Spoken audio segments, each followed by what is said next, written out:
సురేఖ వాణి Telugu cinema ప్రేక్షకులకు character ఆర్టిస్టుగా పరిచయం లేని పేరు.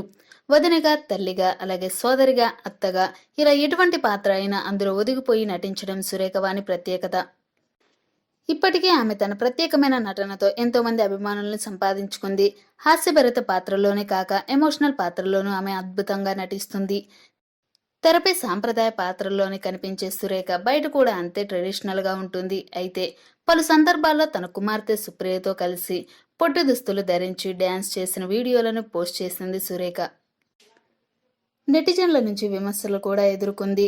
తాజాగా ఆమె మరో వార్తల్లో నిలిచింది. అందుకు కారణం ఆమె పెట్టిన లేటెస్ట్ పోస్టు. తాను ప్రేమలో పడినట్లు సురేఖ వాణి పెట్టిన పోస్టు సోషల్ మీడియాలో వైరల్గా మారింది. అయితే తాను ప్రేమలో పడింది ఓ వ్యక్తితో కాదు, తన కొత్త నెక్లెస్తో. ఈ నెక్లెస్తో ప్రేమలో పడ్డాను అంటూ తన నెక్లెస్ ధరించిన ఫోటోని తన ఇన్స్టాగ్రామ్ ద్వారా సురేఖ వాణి పంచుకుంది. చూసారుగా ఫ్రెండ్స్, ఇలాంటి మరిన్ని లేటెస్ట్ అప్డేట్స్ కోసం వెంటనే మా ఛానల్ని సబ్స్క్రైబ్ చేసుకోండి. అలాగే పక్కన బెల్ బటన్ కూడా క్లిక్ చేయండి. Thanks for watching this video.